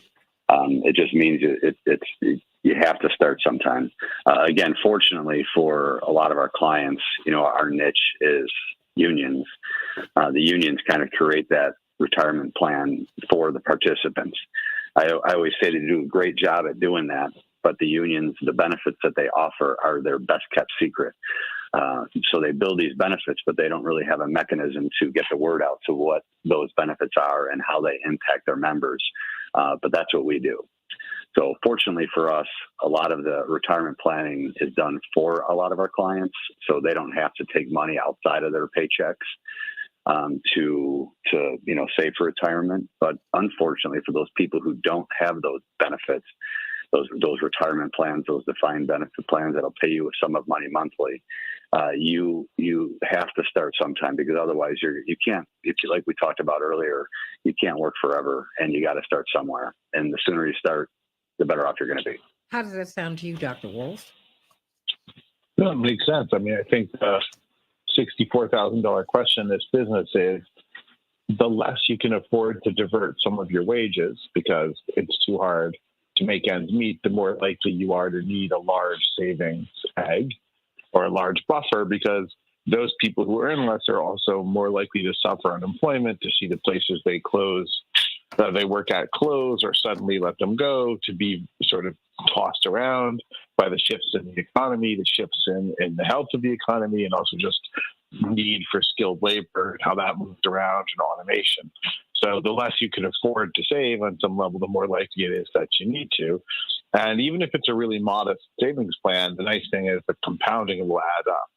So even if you determine that there's a couple of corners you can cut without hurting yourself, and you can just save a little bit. And then the other way I tell people, you can start saving is don't spend more for things to put off the cost, right? So for instance, if you buy something on a credit card that has a balance on it, you're paying $1.20 for every dollar you spend. Just form of savings to push that balance down, right? Don't rent something that you could buy at a zero interest rate, buy now, pay later plan if you have that option, because then you don't have to pay the interest. Because the problem is the tighter things are, the more painful every diverted dollar is, the more you need to have a pool to get through tough times. And we know from one vital, if somewhat depressing statistic after another, there's an awful lot of folks who can't sort of pay for a little disruption of a lost wage for a week or two, a car breakdown, a medical bill. And the problem is those things aren't things that may happen to you one day. Those are things that are going to happen to you. Ron Whittingham, what's your closing thought before you go to this meeting? Megent Financial, everybody, MEGENT Financial. You need to reach out to them today. Ron, your closing thought? Yeah, I mean, I agree. I agree with what Dr. Maxwell said. A lot of these people who are in those situations, I don't think they understand the impact of them maybe stopping what they're saving to live on, or to use their retirement savings to live on, or to finance their lifestyles. And I think that's really important for them to understand, because they just don't understand what the impact is going to be, and they don't understand what retirement, because it's such a hard thing to wrap your head around. And especially as a young person, you think you're Superman and you're going to live forever.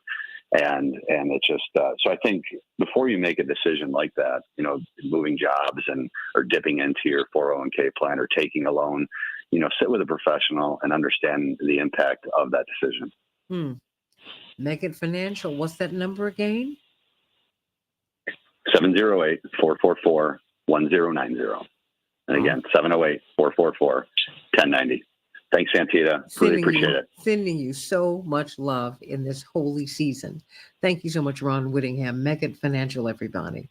Dr. Max Wolf, I've been reading these headlines about the economy, and people are saying, okay, you're saying it's getting better. I just don't feel it. Talk to us, Dr. Wolf. Yeah, so I think it's actually become pretty dangerous. the disconnect here. So I do think the economy is getting better, right? I think there's a lot of statistics to suggest that. There has been a slowdown in wage in employment growth, although wages have stayed somewhat elevated, and wages are still struggling to catch up to inflation. But inflation is down, unemployment is low, and wages are running a bit faster than inflation. So those things are pretty good. I think you sort of have to disentangle a few things.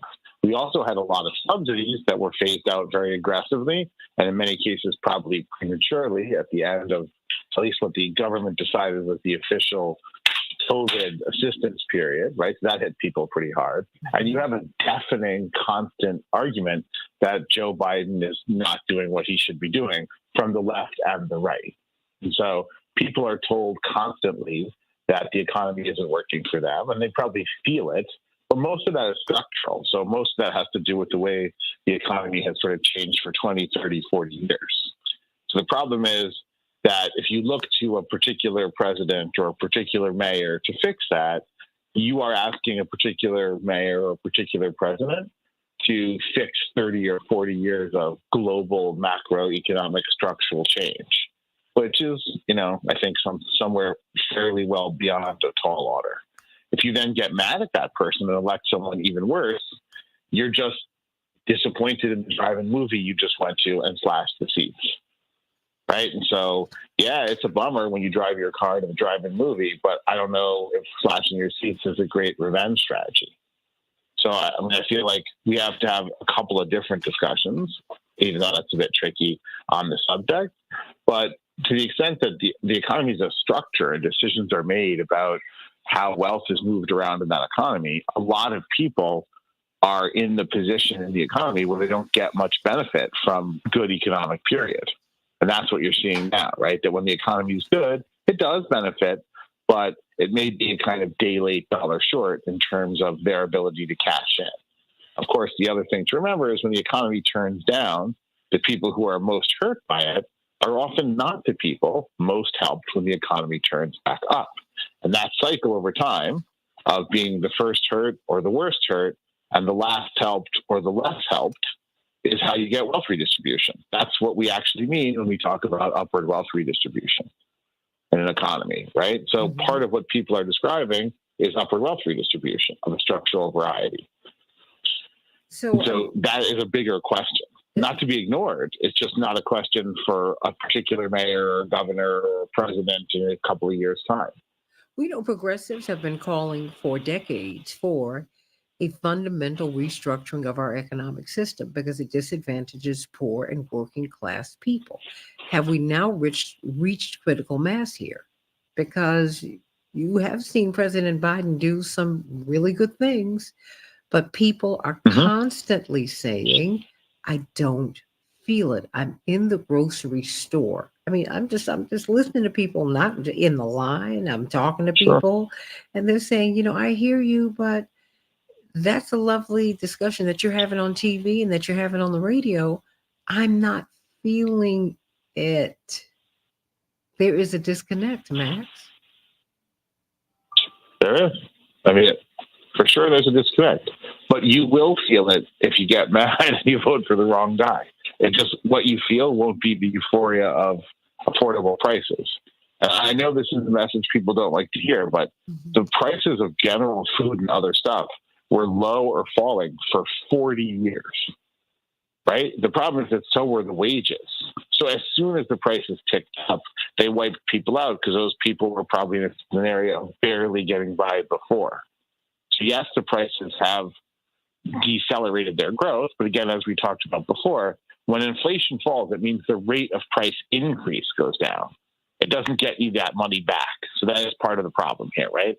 So if you watch something, bacon, eggs, meat, certain things still beyond the cost you could bear, then the good news that inflation is falling means that they're getting further out of reach slower. That's what we mean when we say inflation is down. So that is a good thing, but you're still talking about an object moving away from you at a slower pace than it was before. It is not moving toward you, back toward you, right? And that can be the frustration there, right? Which I understand. But I mean, look, the truth is we needed to have those conversations about inflation, and we didn't about other things like medicine and school and retirement. Because if you look at the pillars of being middle class in the United States, they have a lot to do with being able to save some money and buy a home. They have a lot to do with being able to retire, historically anyway. They have a lot to do with being able to get medical care, be able to go on vacation. In fact, if you start to think about it, those are more or less historical definitions of being middle class. You have a right to own a home. You can go on vacation. You can retire. Things that were kind of unbelievably luxurious dreams for the folks before the 30s and 40s and are once again becoming out of reach, right? And I think that's a big deal. And I also think there's a loss of hope. And when there's a loss of hope, there's the actions that come with it. So if you don't think that going without, that saving, that doing the right thing will work, right, then it is hard to motivate yourself. It's hard to feel included, and it's hard to be included. And I think that can shade a lot of what people are really responding to when they say, hey, this economy isn't working for me. It's not working, right? I mean, because it isn't. You know, in a practical way. I mean, the University of Chicago, for example, their tuition for an undergraduate is $100,000 a year base. And that actually only takes care of about 7-8 months a year for that person, right? Because between the summers and the winters, that's not even the whole year's budget, right? Yeah, I mean, and so there's probably you know, and then you go into the grocery store, and I'm just hearing constantly from people. Call me at 773-763-9278, 773-763-9278. I'm hearing it from people constantly that my money is not going far. I'm not even buying protein. I'm not buying chicken, fish, beef or anything. I'm not buying. You know, my thing is, where do we go from here? Because, you know, while I'm hearing you, I'm just saying in terms of what the practicalities of life, people are really, really struggling. Really. Yeah. But here's what I'm responding to. I think a lot of people are struggling. I think they'll make the decision to stay home, to do a protest vote for a weird candidate or a candidate not always who they'd pick, or the candidate they picked last time, depending on who they are. And then their general sense of things not working for them will be weaponized into a downturn where they get even less. So what be, then what should we be asking of a candidate we feel that we've got a better shot with? What should we be putting on the table? What needs to be on the table now? The kitchen table conversation has to be part of which candidates you pick, because we chose the candidates that restructured the economy to not work for us as a people, as Americans. We chose them, and we promoted the people who stole our money and got obsessed with the sex life of the people who tried to help us, or voted about who was going to do a better job on this or that sort of wedge issue, which might matter, but probably doesn't enough, right? And so I think you sort of say, hey, what are the baseline things I care about?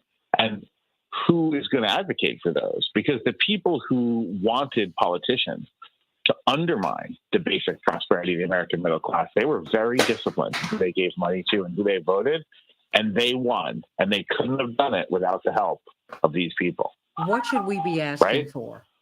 I mean, in 2024. I mean, yeah.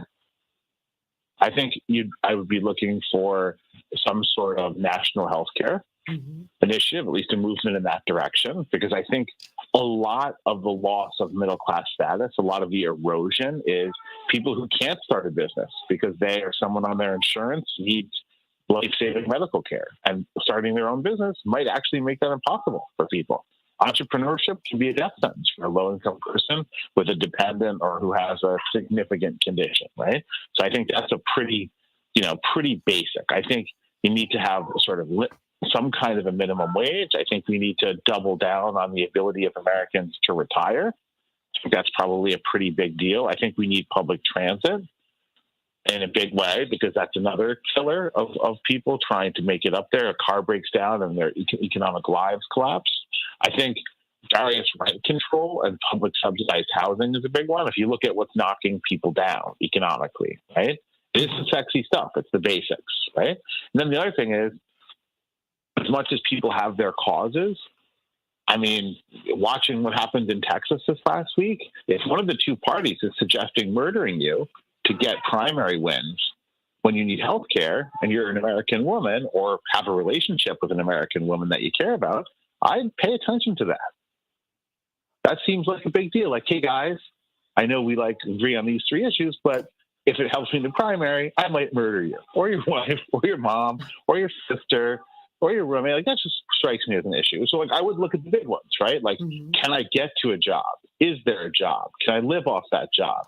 If I get sick, can I get help? Can I live indoors? Can I move around town if my car breaks down, right? And yes, if you're rural, it's different, and everyone has their uniquenesses of their lives. But I think people need to go back to the meat and potatoes. And I think a big effort is made to not have us focus on the meat and potatoes issues. And that isn't the meat and potatoes issues for a lot of Americans have been reduced to, will this guy give me a tax cut? Right? Which often turns out to be, will he give someone else who made a political campaign donation to him a tax cut? And that subtlety needs to be grasped.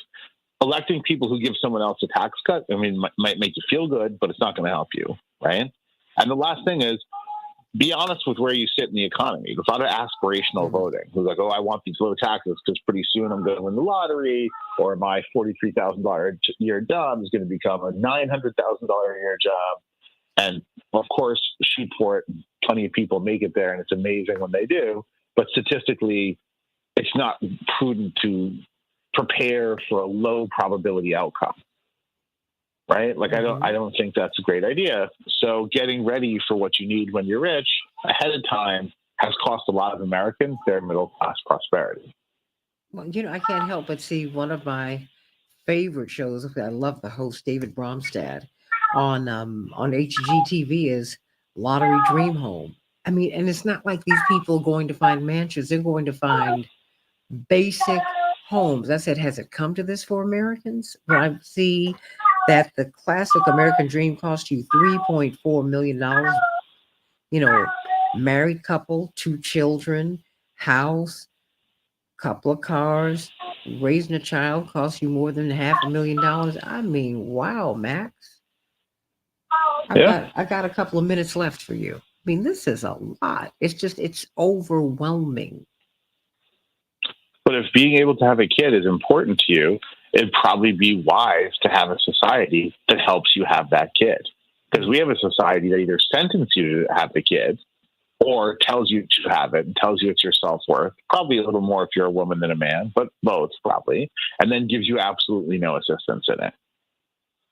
Right? And so even if it doesn't make you feel tough and on top of the world and astride the future, getting some quality childcare, getting a decent public school, getting some kind of public transit, and getting some kind of public health care, that's a difference between a life defined by tragedy and a life that has a pathway to dignity. Right? Because we're no longer fighting for the frills. If we're middle class, lower middle class, or low income Americans, we're fighting to survive. And the problem with having the sort of middle and lower middle income people spend every day fighting to survive is they're too tired to pay attention to what's going on. Absolutely. And they're too tired and too nervous to struggle to make things better. But that becomes the most expensive shortcut in the world. And that's how things persist that shouldn't. And we can see it, right? The party that gets less votes controls the House and Senate. Oops, that seems interesting. The party that disagrees, often the politician that disagrees, Democrat or Republican, with a lot of his or her constituents, wins all the time if they're the incumbent. That seems pretty weird. And the Congress, Democrat and Republican often, the president's Democrat and Republican. I don't think it's just a partisan one party versus another thing. They vote and approve policies and budgets that don't reflect the basic desires of the American people in poll after poll after poll after poll after poll. But then those people don't seem to connect it to, hey, unlimited political donation means that you're auctioning off the politicians, right? And are you in a position to buy yourself a congressperson? If you're not, this shouldn't be a tricky one for you. If you are, fine. It might be a different calculation, right? Well, I mean, you're right. But, like you said, losing hope. That's the killer right there. And so many people. By the way, are if doing anyone wants to buy me a congressperson, I will accept that gift happily in the season of giving here. that. Only Max Wolf. Max Fraud Wolf. Max, I'm afraid of you, Wolf. I love Max I'm Wolf. just saying, if you want to give me something, I'll always remember, and you'll always get a holiday card from me. I wouldn't mind. Now, I'll settle for like a, mayor or governor, but I would prefer someone in federal office. Oh my God! Putting it out there. What are we gonna do I'm a with this gift man? registry. What am I gonna do with him? Help! Help! Help! Love Dr. Max Wolf. Hey, everybody, get registered to vote. We're 5 weeks away from the Iowa caucuses. The election is right here. And you know what? Choose or lose. And choosing is including not voting. If you choose not to vote, you're going to lose. If you choose to vote, you will win. You will have participated in the process, and you need to get involved. We've got some big, big questions that need resolving.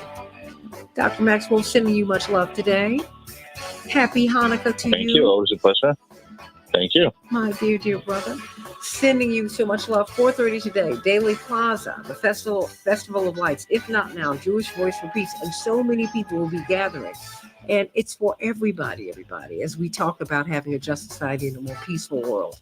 Hope you'll put Rainbow Push under your Christmas tree. Go call them at 773-FREEDOM, 773-FREEDOM. Just drop by. 930 East 50th Street. You know we've got that food giveaway during the holiday season. So I love everybody. Have a great, great day. Dr. Wolf, I'm sending you much love today. Likewise, do you think someone's going to get me a congressperson or no? Oh, look. There's a long shot. There's a long shot, but I had to ask. And you are terrible, of course. And you're asking the sister of a congressman, but that's all right. Yeah, that's different. That's a familial tie. It's hard to fabricate. Oh, I wonder what it costs. I guess it probably varies by district, but it's probably about $500,000 every 2 years. No, actually more than that. Okay, more. Yeah. But I mean, you're in an expensive district. I'm in an expensive district. What if we were in Idaho or something? Might be cheap. It's $1 million. It's everywhere in there. It's $1 million to Oh, get yeah. the seat. It's a couple of million to keep it. That's how Okay, it is. so And that's what's awful. Probably at least 500,000 plus a year. The Iowa caucus should be exciting, knowing for Donald. Iowa is pretty diverse, and having people stand in the corner of a gym in a really diverse state like that always seems like an important signal about the public. You are so terrible. Look, Have you ever seen it? The first time you see it, you're like, "This cannot be real," and then it is. It is. Or real. maybe I'm just a clueless New Yorker or something, but you're like, "This cannot be real. This looks like a Saturday Night Live thing that went off the rails." No. And you're like, "Nope, it's real." It is real. It is real. It is real. But look, I'm gonna have to run. I've gotta, in fact, call Reverend when you can. Okay. Call him when you Well, can. Because that sounds good. I told him I was gonna have you on the show. And he said, oh, He probably used all his energy to be like, "Don't do that. Don't do it. Don't do it." Telling him voice of reason and knowledge, all this experience. Don't do it. Oh. He was struggling to say don't. And he Oh man, Jonathan said, that Max. don't have that guy on there. Oh, I love Don't it. have that guy on there. No. Oh, he said that Max. Boy, what are we gonna do with him? Well, that's my whole family. We all fall in love with you. What can I tell you?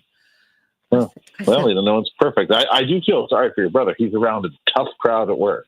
Oh man, he is working with him too. Ooh. I don't have any choice, right? Toxic work environment. Well, we Toxic learned work that. environment. Well, we learned that from Reverend. You got to work with people. You have to figure it out. You got to figure it out. You see that Representative George Santos is making so much money on Cameo. I did not know That's that. pretty great. I mean, Rudy's on there all the time too. Rudy Giuliani. But there's things he won't say apparently, because I had a friend who tried to hire him to do like a voicemail for their firm. Like,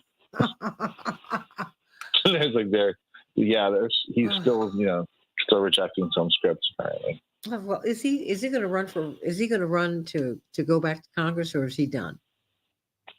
Are you talking about Santos Yeah, or Giuliani? Santos. Yeah, I think Giuliani's done. He's very old too and has some health issues. I mean, Santos. I think he's probably going to do whatever he thinks he can do to stay out of legal trouble. I assume, right? Because there's a lot of questionable decisions allegedly. Who knows? Also, we still don't actually know what his name is. Something like that. So, yeah, I don't know. I think it might be tricky for him to get back into office. Maybe. I don't know. Such a crazy time. Such a crazy time. Yeah. I mean, there are people probably with all the same issues he has that are happily ensconced in Congress and potentially in potent seats and committees, but they maybe haven't been quite as thoroughly kind of outed as he has now, right? Because he got sort of through it all with no vetting, and that's what he got there.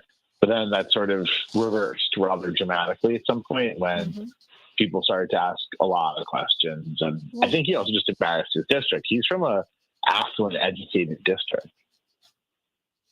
So something happened, but you've got a lot of characters up in people's house. You just do. And in Washington. In Washington. And all the state houses, I think, are pretty wild too. And I don't think it's just DC. Let's just say people are a lot, and you just have to understand that. And what my aunt Addie used to say, it takes all kinds to make a world, young lady. And it's true. It just and I do think decency and sanity are not in season now, which is unfortunate. Well, actually, they always remain supreme, whether they are in or out of season. So I can't even worry about that because this is truly. I'm not sure. I'm not sure, but yeah, that'd be nice. It's truly crazy. People are nuts, but I am not on that team. I think that I'm not on that team. But I'm going to run out of here. I have, I had to have take care. Be well. An eye procedure last week, and I have got to go. No. Yes, and hope so okay. my eyes have been Sounds half painful. shut. It has been, Max. It has been. Hope you're not driving there. The eyes aren't open. No, man. I mean, my eyes. Oof. That's why I've got to turn off this light because it is really, because I'm supposed to rest my eyes every 15 minutes. And I'm. Wow. Okay. Good luck with the procedure. Let me know how it goes. Oh, I will. I had the procedure. I'm doing the post-op today, so. Okay. So now I gotta put on my patches so I can look crazy again, and there you go. Do you have those crazy drugstore virtual reality grandparent sunglasses on? Do you understand what I am saying? Boy, you talk about giving you some comfort. Oh, because right now the geriatric Terminator glasses. Oh, those are really scary. All right, well, definitely do as the doctor told. Don't, and you don't want to damage the eyes, right? Oh yeah, because they're burning. Because I've got to put some drops in them and things like that, and then I have to head on up to the hospital so we can take a look at my eyes. Right. But all right, we'll get to it. Good to talk to you. I'll circle back later in the day when you're properly attended to. Call me early in the evening because I'm trying to run down to, if not now's event. Even if I just stick my head in for a minute, I want to give them some support. Yeah. Absolutely. We also hired a head of business development for the company in Chicago. Really? Where she's located. Yeah, so I can introduce you, or in Evanston, but I think it's basically Chicago. Yeah, I mean that's Northwestern. It's just that's where Jonathan's son is finishing up his undergrad. Right. Yeah, but it's really close, right? I've been there. It's pretty much it's like Cambridge and Boston or something. Yeah, it's literally up. It's the next town over. You keep driving up Lakeshore Drive, you hit Evanston. It's like 25 minutes for me. That's it. I can. Okay, that's not too bad. Yeah, it's on the lake. Okay. It's right there. It's right there. All right, good. I'll also make that introduction. Oh yeah, please do. Yeah, nice lady. Okay, I'm looking forward to meeting her. Excellent. All right, talk later. Go get your eyes checked. I hope you're all right. Oh, honey, I will be. Trust me, I will be. Thank God. Love you all. Go. Take care. Be well. All right, sweetie. Bye-bye. Bye-bye.